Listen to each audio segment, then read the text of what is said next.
This episode of Angry Mater is brought to you by Pepsi. Also an alcohol.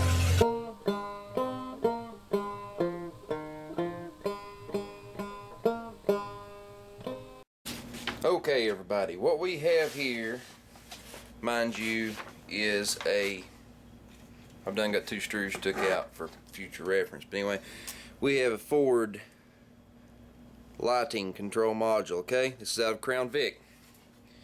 You can see it's got Ford wrote all over it. But anyway, you get this thing out from underside.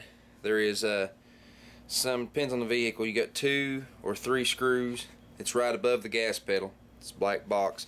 You're going to see it just like this. This is the top. But anyway, you pull it out.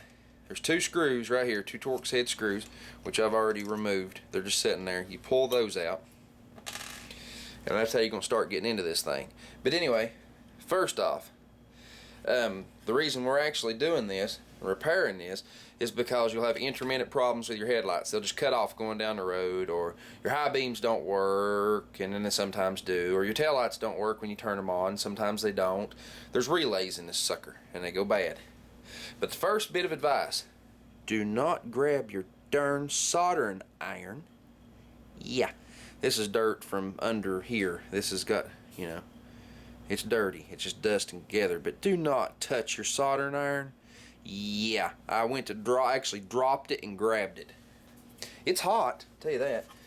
But anyway, to get this open, I got to look at this thing. It's been a while since I've opened one. You've got a tab here, and you've got a tab here, and this thing hinges open. So you kind of got to get it and kind of.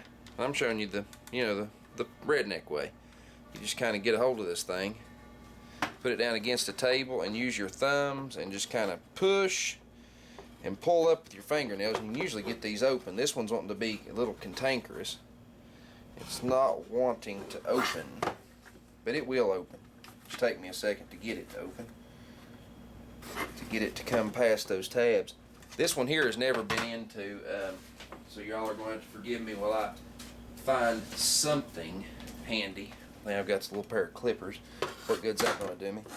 But it will give me a little leverage to push with to get this open. So there we go. I've got one side. Now let's go get the other side without popping the other side back in. Yep. Let's see if we can do it. I may have to actually go and get a screwdriver. I'm hoping I don't, because that's just more work. Yep, I'm going to go get a screwdriver. Hang on.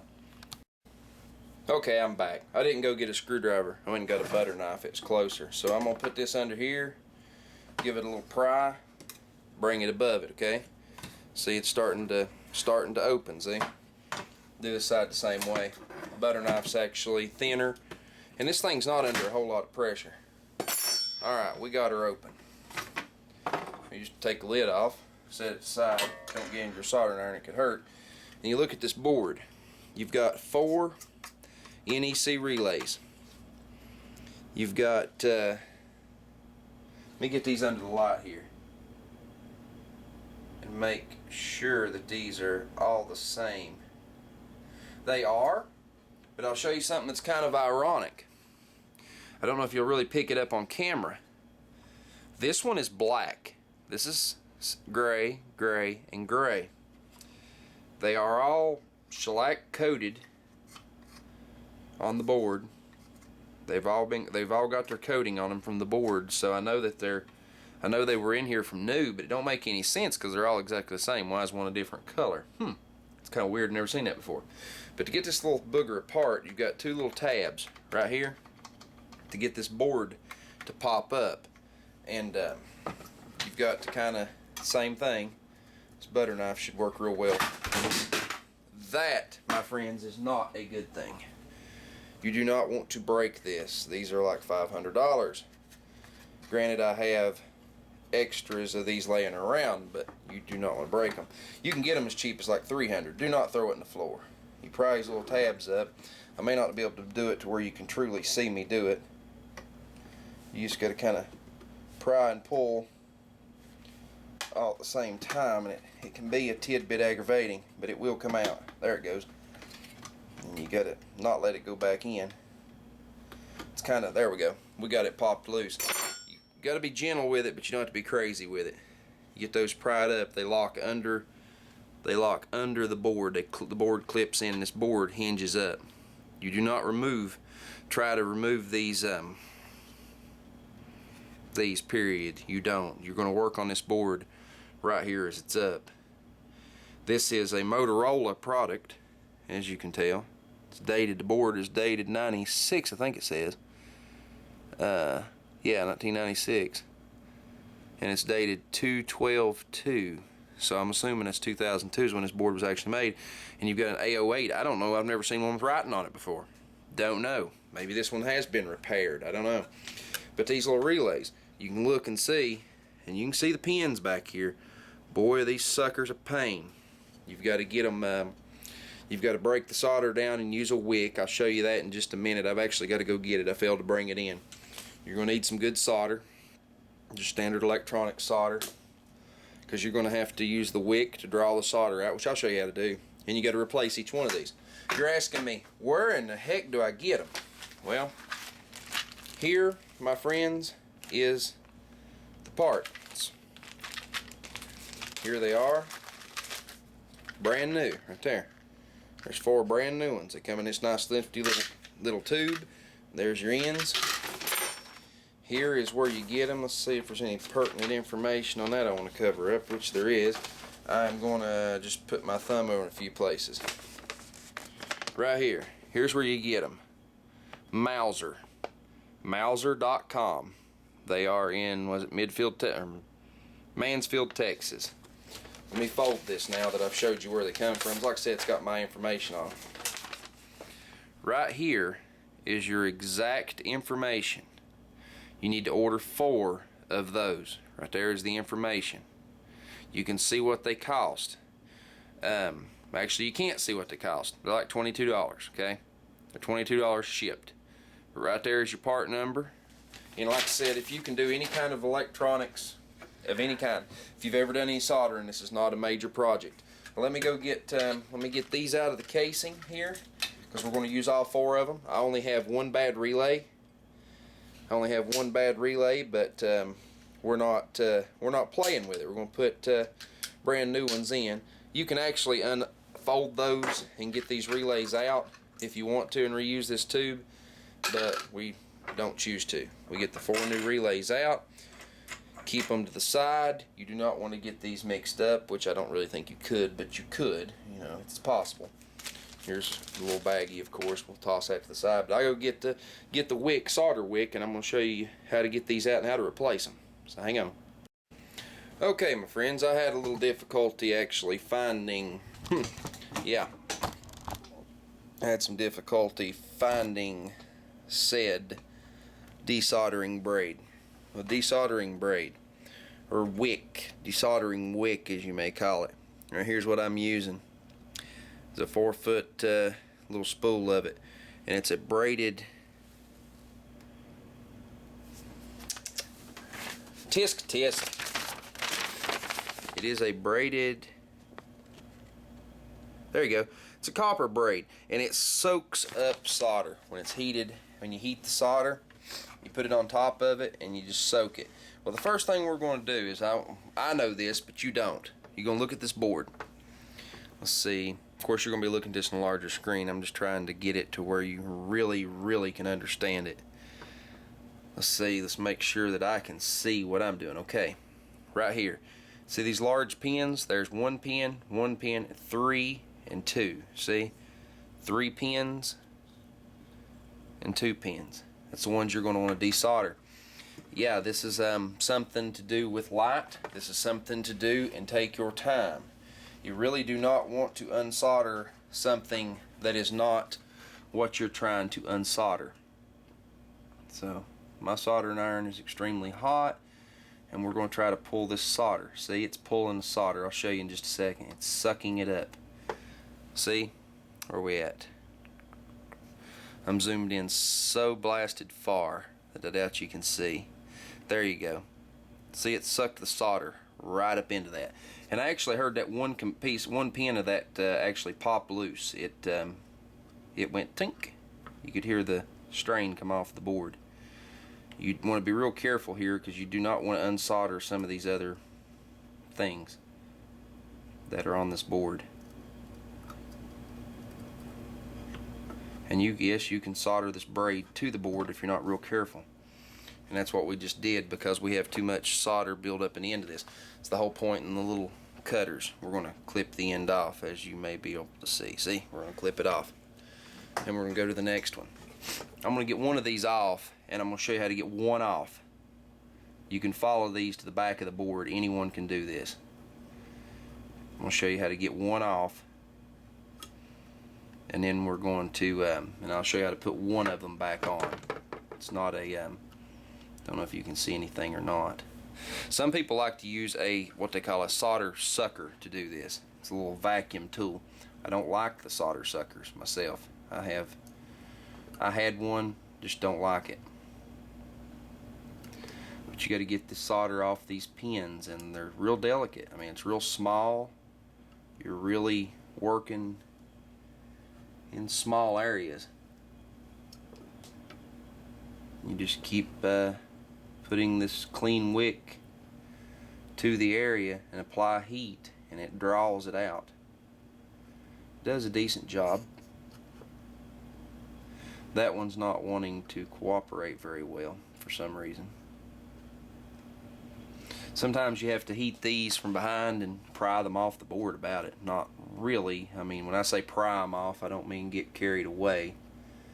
But you do have to apply heat and help them off the board. So you can hear the component moving.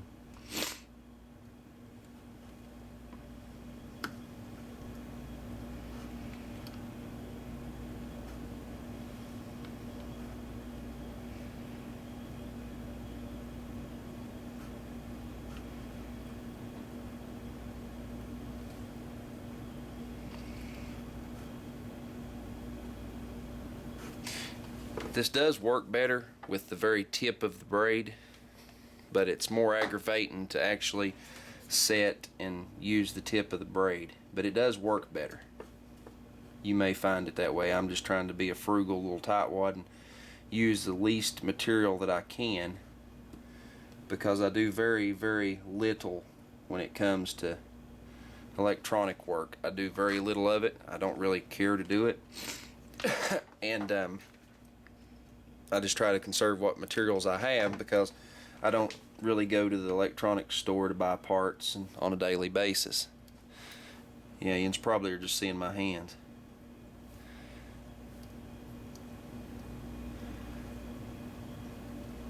You apply heat. You really don't want to get this extremely hot when you put it back together. You're all right on the removal. All right, we pulled that one out. That's good. Let's keep going. We cleared that hole finally. Just takes some time, and it takes some practice. It really does. This is not something for you just to think, oh, I can open this up and boom, I'm done. You lay heat and you lay it on there. Oh, those are coming out beautiful. So now we're going to go to these front ones and we're going to finish those. You just have to, it helps a lot of times if you go in the direction like these where these are flat pins. If you get on the side of the pin, it helps a lot. And you just lay heat. And it draws it out. Guess we need to clip off our braid again. We're full of solder. But there's, like I said, some people like the solder suckers. You heat the solder up and you suck it. It sucks it out, kind of like. But like I said, my personal preference and my personal experience, I have not had good luck with those. I have always had luck with this. And I've done several of these units right here that I'm working on. I've done several of these. I deal in these cars, as a lot of you know, and I've had to replace several lighting control modules. But I don't replace the modules. I replace the bad relays. Okay, we've got one unsoldered. Like I said, this is a repeat process. You do it over and over and over. We should be able to grab a hold of, I'm going to zoom yins back out. Whoa, wrong way. Let's get it up a little. There we go. One I just unsoldered is this one. I'm going to grab a hold of it and I'm going to wiggle it. Okay, nothing's happening, okay? That means I'm still connected by solder, which you will be. And you just have to heat this one and try to pull. Heat this one, keep trying to pull. You can eventually get one side to come loose, and when you do, there we go. One side popped loose. Now we go to the back side, heat a pin, kind of wiggle and pull. Don't get carried away here. Just heat a pin and try to pull. Okay, heat a pin. I think this one right here in the middle is what's got this held. Ah, yep. And heat this pin just a little bit and it should come right out. Let's see. We're close. We got one pin hold. Ah, we're out. We should be clear of the holes. And we've got one off. Okay? There we go. Relay is removed. As long as your holes are open and your new relay will go in, all you gotta do is solder them back in. But I'm gonna turn this camera off. There's absolutely no point in boring you to death here for another 25-30 minutes, whatever it takes me to get these other three out, which it may very well take that long. I'm gonna get those out and then we're gonna put them back in. Actually, I think I'm gonna go ahead and show you installing one new one. I'm gonna go ahead and install a new one. And by installing this new one, we, as you can see, they're the exact same relay, industrial relay. But here's my old one. I'm gonna take my old one, and I throwed it over on the floor. It'll be all right. I'll pick it up in a minute. Here's my brand new one. And I'm gonna go ahead and just install it so you understand what I'm doing. And this should just plug right in this hole. If I can hit my holes, I should be able to just basically plug it in. I'm hoping so. Yep, it should have just plugged right in. Okay, it plugged right in. I need something to put under this to kind of support it. It's not going to give you a good view. Let me crank my tripod up here to show you soldering it back in. Yeah, we're doing this on the kitchen counter, and so can you. It's not a major issue here. Tripod's very tight. Need to loosen it a little.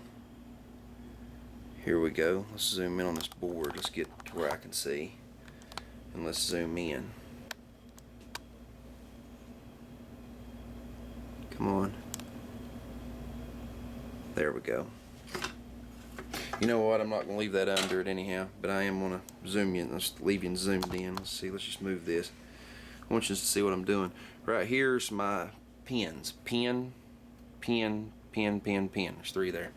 And this is stuck in pretty good. But what you're going to do is, and this is a common mistake a lot of people make when they do this, you do not want to heat the solder. You don't really want to heat the board. You more want to heat the pin. So you come in beside it. Hope you can see. You come in beside it and heat the pin and put the solder to the other side. When you get enough heat, it'll flow. And be careful, there's other pieces on this board you do not want to disturb. Oh, there we go. And just basically do that right there. Run your solder in. You see that pretty little ball that came on it? That one is soldered. And we're going to go to the next pin. We'll do the same thing. We'll heat it up. We'll flow the solder.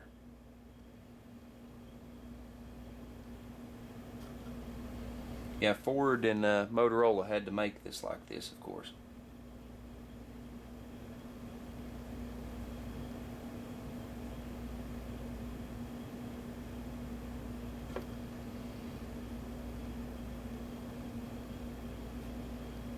There it goes. Flow your solder in until you've got a nice little ball right there. And you're going to do this, you have to do this 5 times per relay. I'm going to heat it. And we're going to flow it in and heat it a whole lot quicker. Smaller pin.